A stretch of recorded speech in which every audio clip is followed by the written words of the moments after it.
성남 주민교회가 총회에 담임 목사님 이윤삼 목사님을 총무로 파송하지 않았습니까? 굉장히 긍지를 가지셔야 돼요. 우리 한국 기독교 장로회의 모든 정책이나 살림을 맡아서 주관하는 총책임자를 이 성남 주민교회가 사람을 길러내서 파송하신 거거든요. 근데 그 한국 기독교 장로회 총회 안에 있는 게 뭐냐면 한신대학이죠. 조선신학교로 출발을 했습니다만 지금 수유리에 한신신학대학원과 또 오산에 한신대학교가 있는데 오늘 특별히 신학교육주의를 시키는 주일 아닙니까? 이게 다 우리 총회 안에 속해 있는 기관이고 또 우리 한신대학교 신학대학원은 우리 총회 안에서 목사 후보생들을 길러내는 정말 목사를 양성해내는 아주 소중한 기관이기 때문에 우리 총회가 1년에 한 번은 날짜를 정해서 총회가 함께 힘을 모아서 신학교를 돕는 그런 주관으로 설정을 해놓았죠. 더군다나 총무님을 파송했으니까 주민교회가 신학교에 대해서 깊은 관심을 가지고 또 지원하고 또 목사 후보생들을 길러내는 일에 아마 최선을 다해야 되리라고 생각합니다. 그것도 중요하고요. 또 우리 주민교회 안에서 봉사하는 교역자들이 있잖아요. 전도사님도 있고 준목님도 있을 거고 또 부목사님도 있을 거고 그럴 겁니다. 사실 교회가 좋은 목사님을 뒤에서 뒷받침한다라고 하는 것은 굉장히 중요한 일이죠. 이런 신학교육주일에 교회를 위해서 헌신하는 그런 분들을 우리가 어떻게 옆에서 보필을 해서 훌륭한 하나님의 사람으로 또 하나님의 말씀을 증거하는 분으로 세워갈까를 함께 고민하고 함께 힘을 모으는 그런 주일이 되었으면 좋겠습니다. 오늘 신학교육주일이기 때문에 사실 우리가 신앙생활을 한다라고 하는 것은 우리에게 두 가지 아주 중요한 것이 있는데 하나는 우리의 신앙의 지침이 되는 이 성서가 있지 않습니까? 이 성서를 대부분 이제 경전이라고 얘기를 하죠. 그러니까 우리 기독교에서는 경전이 성서인 거고요. 불교에서는 불경이라고 얘기를 하죠. 모든 종교는 경전을 가지고 있습니다. 그것을 가리켜서 우리가 텍스트라고 얘기를 해요. 우리의 모든 신앙의 근본이 되는 텍스트가 있습니다. 또 하나 우리가 살아가는 발을 딛고 살아가는 삶의 현장, 컨텍스트가 있죠. 우리의 상황, 삶이 있습니다. 이 둘을 늘 항상 연결 지을 수 있도록 우리는 노력을 해야 됩니다. 그래서 칼 바르트라고 하는 독일의 유명한 신학자는 늘 그렇게 얘기했습니다. 한 손에는 성경을, 한 손에는 신문을 들고 신앙생활을 해야 된다. 그런 얘기를 했어요. 그러니까 내가 살아가는 삶을 통해서 하나님의 말씀을 향해서 질문을 던지고 하나님의 말씀을 가지고 우리가 살아가는 삶의 현장을 비추어 보면서 우리가 그 속에서 어떻게 하나님의 말씀을 실천하며 살아가야 될까를 늘 생각해야 된다고 하는 것입니다. 저는 지금 은퇴를 했습니다마는 목회하는 과정에 한 교회에서 너무 제가 오래 있었던 것 같아요.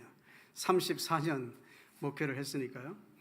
34년 목회를 하면서 늘 마음속에 두고 이제 목회를 했던 것은 어떻게 하면은 약자들을 섬길까 하는 그 디아코니아 정신에 의해서 어떻게 섬기고 봉사할까를 생각하는 데 주안점을 두면서 이제 목회를 해왔는데 그렇게 하기가 쉽지가 않더라고요. 왜냐하면 그 섬김이라고 하는 것은 언제나 모든 것들이 쏟아 부어져야 되잖아요. 거기 물질도 들어가야 되고 근데 참 쉽지가 않더라고요. 제가 상계동으로 처음에는 제가 지하에서 산동네 지하에서 목회를 한 10년 동안 했는데 거기에서 나와서 이제 노원구에 있는 상계동으로 땅을 사서 교회를 옮기면서 거기서 건축을 했습니다. 교회 건축을 했는데 그 동네를 한번 알아보려고 한 겨울에 동네를 한번 휙 돌아봤어요. 돌아봤는데 보니까 문방구가 초등학교가 한 2개 있으니까 문방구들이 있지 않습니까? 근데 문방구 그 밖에 뭐 이렇게 놀이하는 거 있잖아요. 아이들 게임하는 거. 그 추운데 달달 떨면서 게임을 하고 있는 게 보이더라고요. 그래서 교회 와서 저런 아이들이 좀 편하게 쉴 수 있는 쉼터가 있었으면 좋겠다, 이렇게 생각을 해서 어린이 쉼터 둥지라고 하는 것을 만들었어요. 컴퓨터도 한 6, 7대 놓고, 그리고 도서들을 구입을 해가지고 학교 끝나면 아이들이 와서 한 30분씩만 컴퓨터도 하고 책도 읽고, 그리고 편안하게 누울 수 있는 데는 눕고 편히 쉴 수 있도록 그렇게 공간을 마련해 놨었는데, 그 작은 둥지라고 하는 쉼터가 발전해서 작은 도서관이 생기게 되고요. 나중에 그 작은 도서관이 발전해서 지역 아동센터가 됐죠. 그래서 복지사 3명이 근무하는 아동센터가 지금도 되고 있고, 많은 아이들을 이렇게 품어서 이제 섬기는 그런 기관이 됐습니다. 그다음에 또 하나는 제가 이제 그쪽에 살면서 어떻게 그 지역에 있는 어려운 사람들을 찾아갈 수 있는 길이 있을까 해서 몰래 산타 운동을 시작을 했어요. 특히 이제 노원구에 있는 NGO 단체들하고 함께 협의를 해가지고 매년 한 여름에 8월쯤 정도가 되면 그 문제를 가지고 함께 논의를 해서 구청하고 협의를 하고, 그래서 구청에서는 참 프랑카드를 겁니다. 자원봉사자들을 모집하는 일들을 했는데, 그러면 한 고등학생, 대학생들이 150에서 한 200명 정도가 신청을 해요. 매년 자기 돈 2만 5천 원씩을 내고. 그렇게 하고 이제 교회가 시드머니를 대가지고 그 지역의 독거노인, 또 소년소녀 가장들, 이런 아이들을 성탄절 이브에 찾는 행사를 한 10여 년 동안 그렇게 해오다가, 우리 기독교 사회적 기업 지원센터가 있습니다. 우리 기독교에서 그런 일들을 했으면 좋겠다 해서 기독교 사회적 지원센터하고 올해까지 한 13년 동안 이 일을 해왔는데요. 그 일을 통해서 이제 수많은 서울역에 있는 쪽방촌도 찾아가고 늘 그랬는데, 물건을 만듭니다. 사회적 기업센터에서 만드는 물건으로 물건을 만들고, 또 광고를 해서 기업에서 기증을 받고 여러 가지 물품들, 비타민이라든가 모든 것들 물건들을 기증을 받아서 한 박스에 한 20만 원에서 25만 원 정도 들어가는 박스를 한 재작년까지는 한 1200개 정도 했는데 올해는 한 1500개 정도 만들어서 이제 배포하는 그런 일들을 함께 해왔습니다. 이런 일들을 통해서 어떻게 하면 이 사회 약자들을 섬길까를 늘 생각했는데, 그게 그냥 되어지는 게 아니잖아요. 누군가가 그 일을 위해서 뭔가 물질을 이제 주고 물질을 드리고 또 헌신하는 사람들이 있어야 되는 것이죠. 사실 교회라고 하는 것은 어떤 의미에서 보면 누군가의 그 헌신이 없이는 교회가 하나님의 사명을 감당할 수가 없는 것입니다. 그런데 그 헌신이라고 하는 것은 그냥 생겨나는 게 아니고 하나님께서 그런 마음을 가질 수 있도록 그 마음을 감동시켜 주어야 그게 가능한 것이라고 이렇게 생각합니다. 그 다음에 또 하나의 사업은 어떤 사업을 했느냐면은, 저 도서 지역에 사는 아이들, 그러니까 섬에 사는 아이들이라든가 농촌 지역 산골에 사는 아이들을 서울로 초청을 해서 가장 좋은 숙소에서 머물고 가장 좋은 밥을 먹고, 그렇게 해서 이제 한 2박 3일 정도 서울 여기저기를 돌아보고, 또 스키장에 가서 스키도 배우게 하고 롯데월드에 가서 놀이기구도 타게 하고 해서 전혀 문화적으로 접할 수 없는 그런 문화를 경험하게 해서 이 아이들의 문화적인 스펙트럼을 좀 넓혀주자고 하는 생각을 가지고 그 일을 쭉 계속 해왔습니다. 근데 그게 만만하지가 않아요. 들어가는 돈이 몇 천만 원씩 들어갑니다. 근데 교회 예산으로는 할 수가 없더라고요. 교회 경상비라고 하는 게 교인들이 헌금한 걸 가지고 1년 예산해보면 빤하잖아요.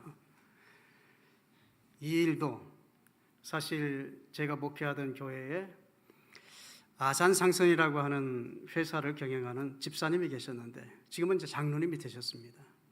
그 집사님이 늘 뒤에서 그 돈을 냈습니다. 사실 엄청난 돈들이 들어가는, 그 아마 계산을 하면 수십억 될 거예요. 그런 일들을 통해서 약자들을 섬기는 일들을 함께 이렇게 쭉 해온 그런 경험들이 있습니다. 저는 한국에는 정말 큰 교회들이 많거든요.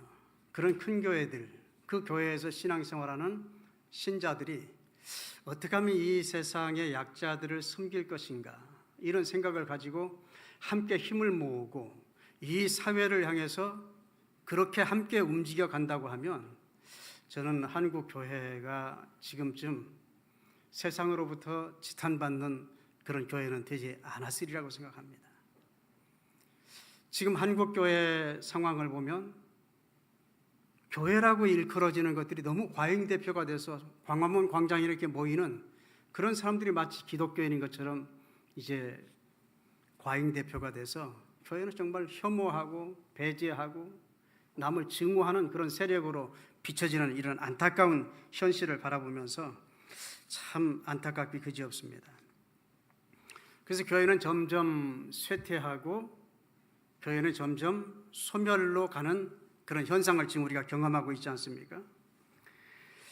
우리가 세상 속에서 그리스도인으로 살아가기보다는 교회 안에서 교인들로 하여금 교회로 끌어들이는 데만 우리가 너무 힘을 썼는데, 그러면 교회가 더 성장할 것 같은데 성장이라고 하는 것은 한계가 있는 거예요. 성장만 해서는 안 되잖아요. 성장이 되면 그 다음에는 무언가 봉사를 해야 되지 않습니까? 제가 한 가지 중요한 경험이 하나 있는데, 대학병원에 우리 교인이 하나 입원을 해서 신방을 갔어요.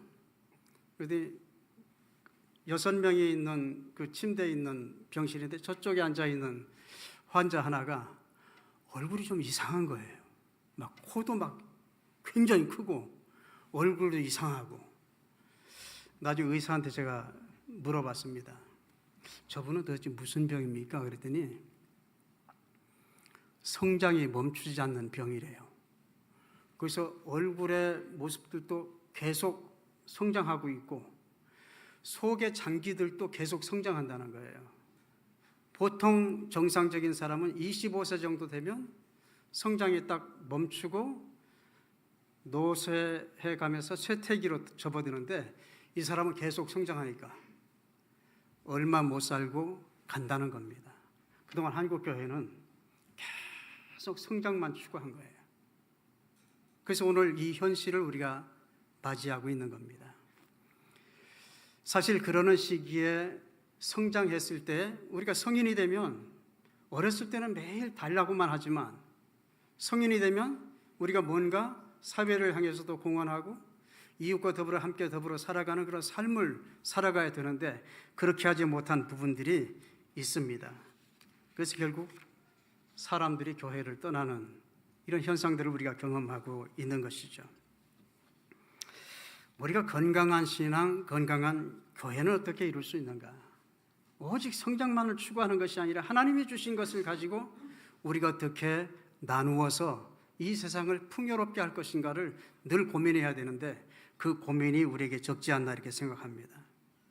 예수님은 먹고 마시고 입는 문제보다도 그의 나라와 그 의를 먼저 구하라고 우리에게 말씀하고 있는데, 우리는 순서를 바꾸어 살고 있습니다. 예수님은 내가 이 세상에 온 것은 섬김을 받으러 온 것이 아니라 섬기러 왔고 내 목숨을 대속물로 주려 오셨다고 말씀하셨지 않습니까? 오늘 우리가 읽은 성경 말씀 마가복음에 나와 있죠. 무슨 얘기죠? 우리가 잘 알고 있는 오병이어 기적의 얘기죠. 저는 이 말씀을 읽으면서 오늘 우리가 살아가는 세상 속에서도 이런 기적이 일어나면 참 좋겠죠. 주민교회 어느 교인이 떡 2개만 가지고 왔는데 그 2개 가지고 온 교인들이 먹고 남는 그런 매주일 걱정할 거 없지 않습니까? 그런 세상이 되었으면 얼마나 좋을까. 근데 그 현실로 참 불가능한 그런 현실이 왜 이 성경 속에 이렇게 기록이 됐을까를 생각해 봅니다. 근데 이 본문 말씀은 마태복음, 마가복음, 누가복음, 요한복음, 사복음서에 다 기록이 되어 있어요. 근데 사실 이 사복음서 안에서 원복음서를 우리가 흔히 마가복음이라고 얘기합니다. 그러니까 마가복음을 기초로 맨 먼저 쓰여졌기 때문에 마가복음을 기초로 누가나 마태복음이 쓰여졌다고 하는 것을 우리가 알 수 있습니다. 그런데 오늘 이 본문 말씀은 무슨 얘기냐면은 먹고 마시는 문제예요. 우리가 살아가면서 제일 중요하게 생각하는, 우리가 먹지 않고 못 살지 않습니까? 우리가 먹는 것 때문에 일하고 먹는 것 때문에 싸우고 하는 경우를 우리가 삶 속에서 늘 경험하고 살아가는데 그 얘기가 오늘 이 말씀 속에 기록되어 있어요. 근데 우리가 마가복음을 읽어보면 마가복음에서 쭉 얘기하는 것을 중점을 보면 마가복음 처음부터 마지막까지 보면 예수님의 생애가 나오는데 예수님은 아예 이 세상에 오신 것은 죽기로 작정하고 오신 분 같아요.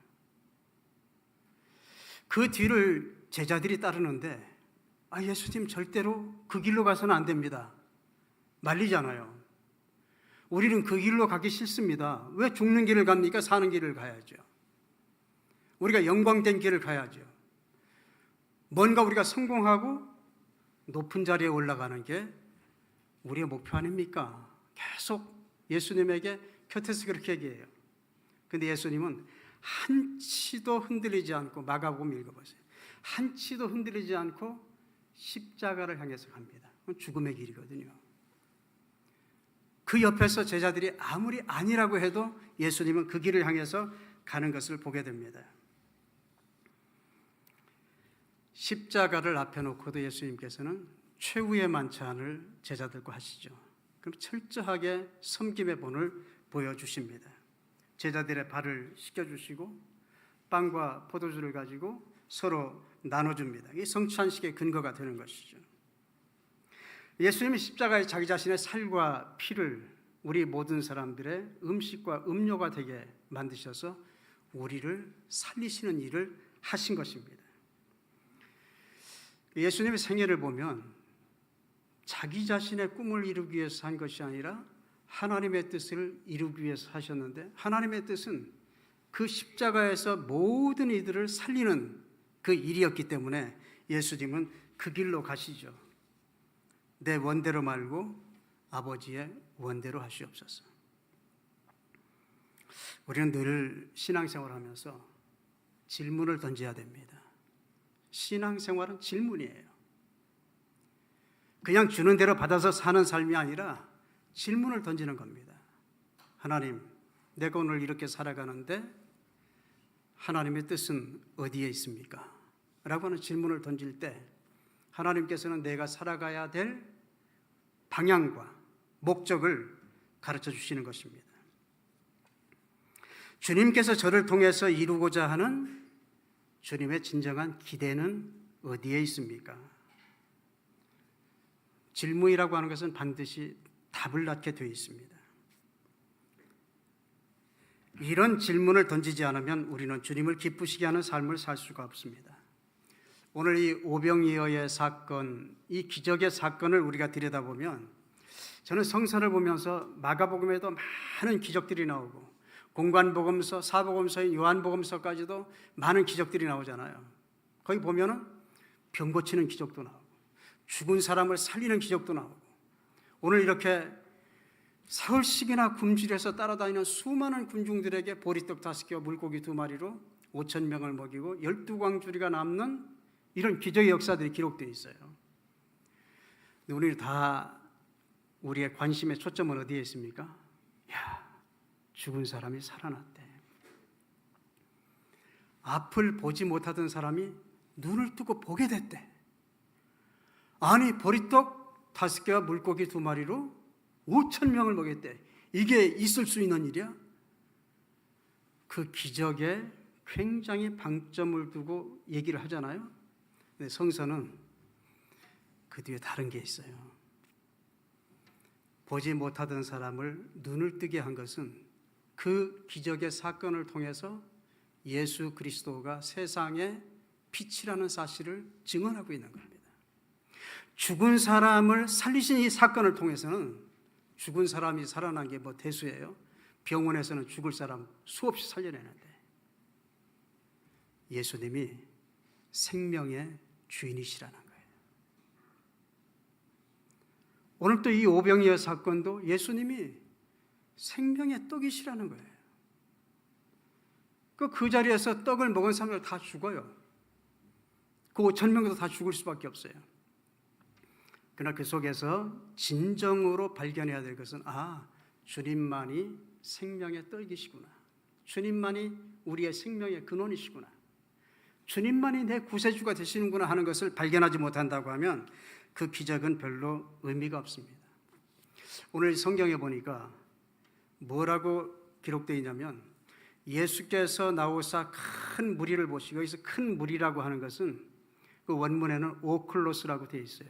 그걸 우리가 민중이라고 해석을 하긴 하는데, 이 수많은 군중들, 이 무리들을 보시고 목자 없는 양 같음으로 인하여 그들을 불쌍히 여기셨다. 불쌍히 여기셨다라고 하는 이 말은 뭐냐면 예수님께서 그들과 같은 마음을 가지셨다는 거예요. 공감의 마음을 가지셨다는 겁니다.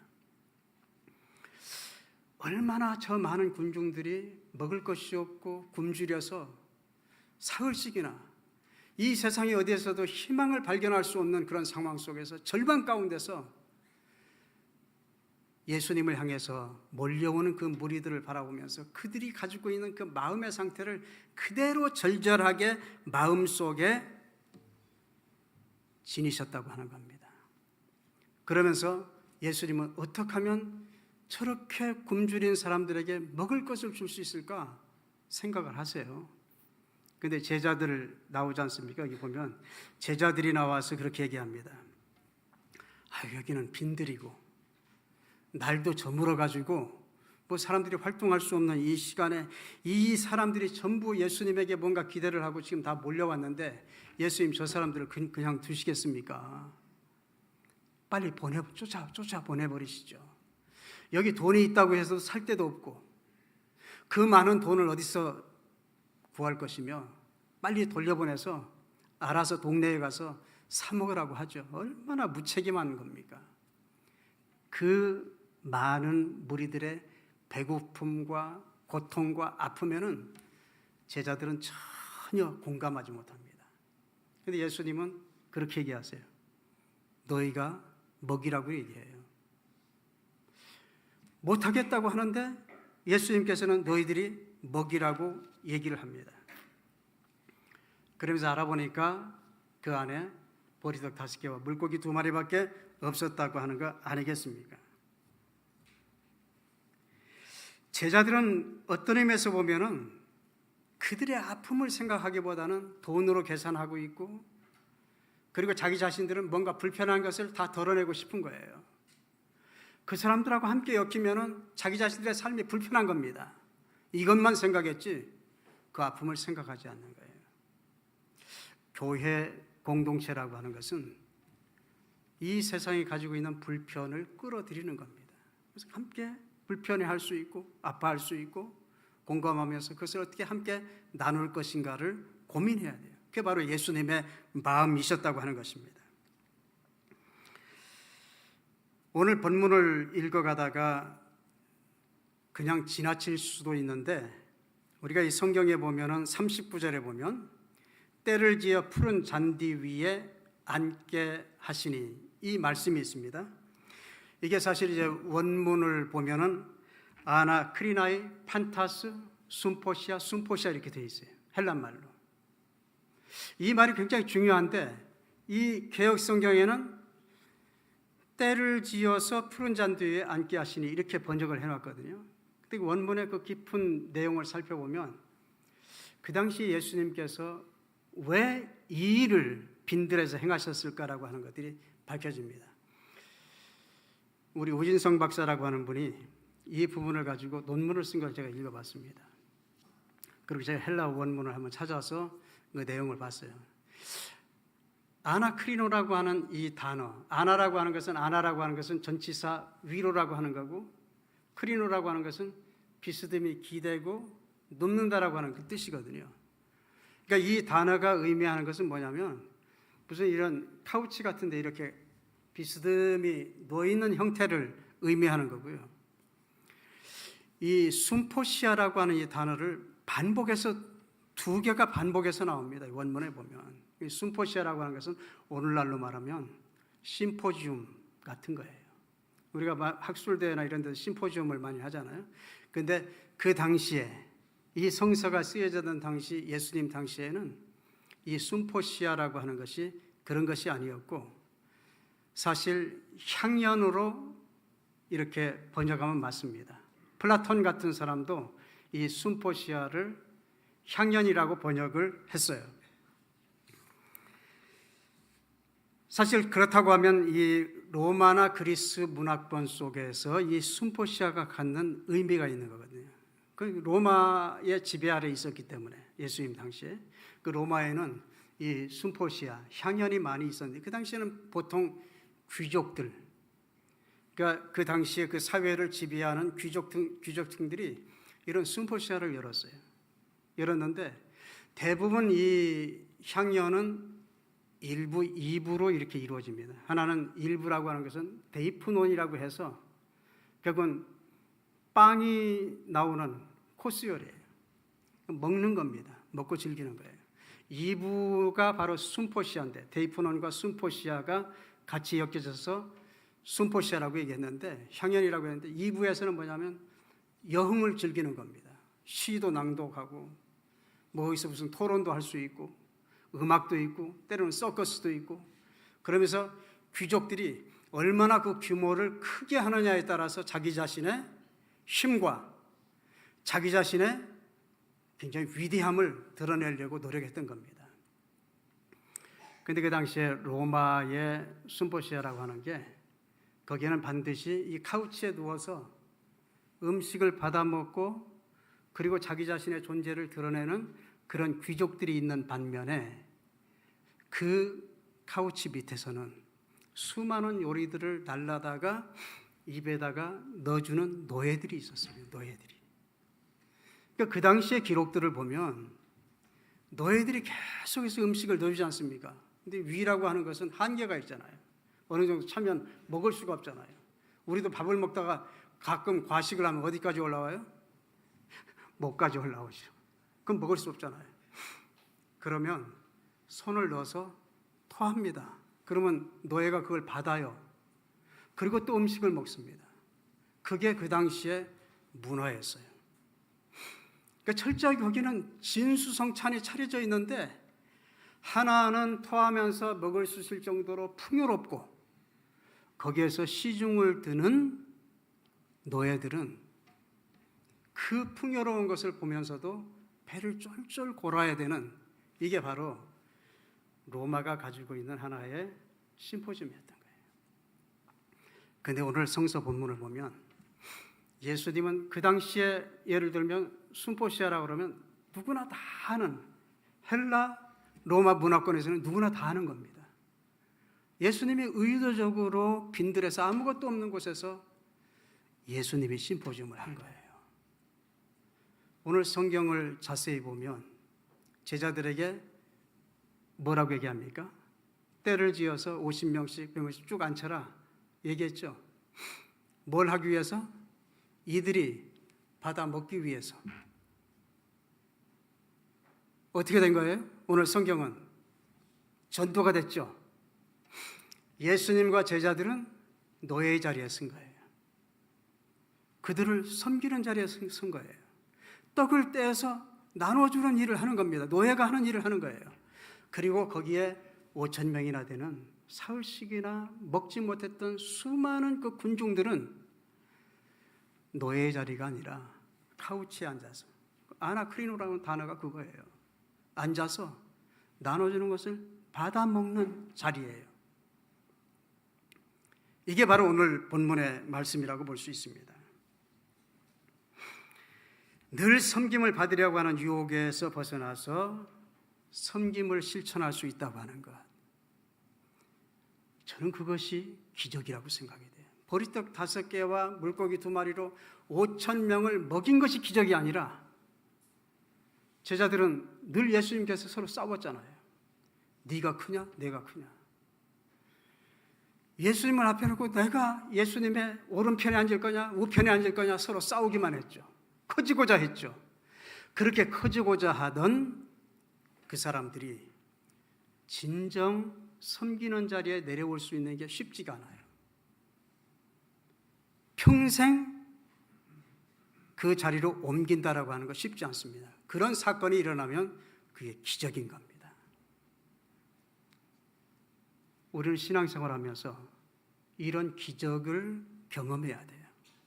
그 기적 속에 담겨진 신비를 우리가 경험해야 된다고 하는 것입니다. 그래서 기적이라고 하는 것은 내가 눈으로 보는 어떤 현상이 아니고 내 내면 속에서 일어나는 새로운 결단과 변화가 진정한 기적인 겁니다. 적어도 성서는 오늘 우리에게 그것을 증언하고 있는 거예요. 이 성서를 읽고 있는 너 자신이 내면 속에서 변화가 일어나지 않는다고 하면 5,000명을 먹이고 12광절이 남는 것이 무슨 의미가 있느냐라고 하는 겁니다. 우리는 그것을 대단한 기적으로 보고 있지만 그 기적 현상이 중요한 것이 아니라 내면 속에서 바뀌는 것이 기적이라고 하는 것입니다. 예수님의 이 기적 사건들에는 반드시 거기에는 목적이 있는 것입니다. 근데 예수님을 따르는 사람들 그리고 예수님의 제자들은 눈에 보이는 현상으로서의 기적에만 몰두했던 거예요. 그 기적이 무엇을 원하는 것인지를 몰랐던 겁니다. 그래서 거기에서 먹은 사람들이 끊임없이 그런 새로운 기적만 생각하는 거예요. 그 다음에 10,000명 먹이고 천광주리가 남으면 놀라겠죠. 더 커지면 무슨 소용이 있습니까?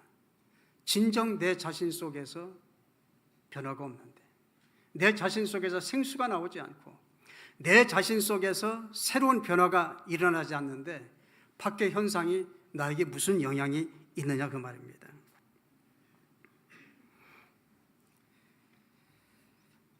저는 예수님의 생애를 보면 끊임없이 예수님은 식탁을 차리고 그 식탁 안에 모두를 초대하세요.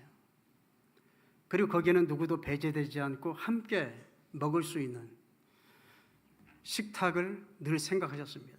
사실 그게 어떤 의미에서 보면 최후의 만찬이고 그것이 더 나아가서는 십자가 아니겠습니까?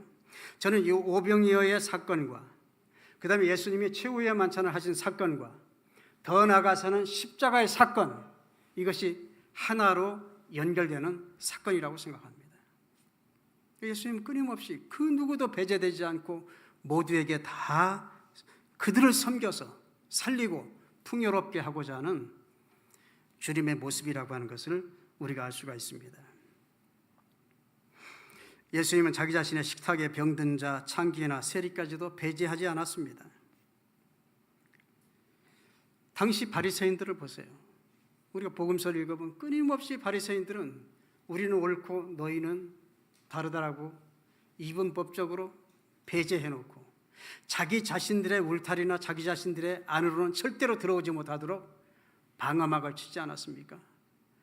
그게 그 당시에, 적어도 그 당시에 전체 종교를 휩쓸고 있는 유대교의 모습이었어요. 예수님은 그렇게 하지 않았습니다. 모든 이들을 향해서 열려진 삶으로서 모두를 품고 그들과 함께 더불어서 한 식탁에서 먹고 마시고자 했던 거죠. 그것이 바로 하나님 나라 운동인 것입니다. 오늘 교회는, 그리고 그리스도인들은 섬김을 받는 자리가 아니라 섬기는 자리에 서야 되는 것이죠.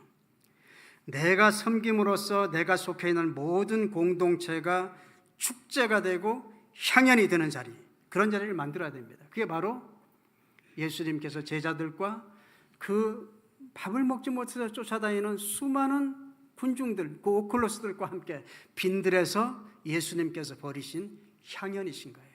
이 향연이 주민교회 안에서만 일어나는 것이 아니라 주민교회에 속해 있는 성도들이 나가서 살아가는 삶의 현장, 그 가정 속에서, 내가 속해 있는 직장에서, 내가 속해 있는 그 그룹 속에서 그런 향연이 이루어져서 모두가 함께 즐거워하고 기뻐할 수 있는, 그래서 더욱더 생명이 풍성해질 수 있는 그런 삶을 살아가야 되는 것입니다.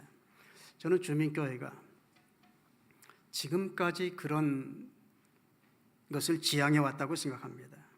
민중을 섬기는 교회, 주민들과 호흡을 같이 하는 교회로 살아왔다고 생각합니다. 성찬이라고 하는 것은 교회 안에서만 머물러서는 안 됩니다. 이 성찬은 교회 밖에서도 행해져야 됩니다. 그것이 바로 예수님께서 하시려고 했던 거예요. 예수님 마지막에는 성문 밖으로 나가셔서 십자가에 못 박혀 죽으셨잖아요. 거기에서 자기 자신의 몸을 다 온 세상을 향해서 내어놓으시고 물과 피를 흘리셔서 우리의 생명을 살리셨습니다. 주님께서 자신의 몸을 주셨던 것처럼 우리 자신을 희생해서 주변을 풍요롭게 하는 것이 진정한 성찬인 거예요. 그 누구도 혐오하지 않고 하나님의 사랑으로 받아들여지고 그 누구도 배제하지 않고 모두를 품어낼 수 있고, 그리고 함께 꿈꾸고 기도하고 먹고 마시는 하나님 나라 공동체, 그것이 예수님께서 꿈꾼 세상이셨고 예수님이 걸어가신 길이었습니다. 그 길이 죽는 길 같고 그 길이 모든 것을 다 버리는 길 같았지만은 예수님의 삶은 온 세상을 풍요롭게 하고 온 세상을 구원하는 그런 결과를 낳았다고 하는 것을 보게 됩니다.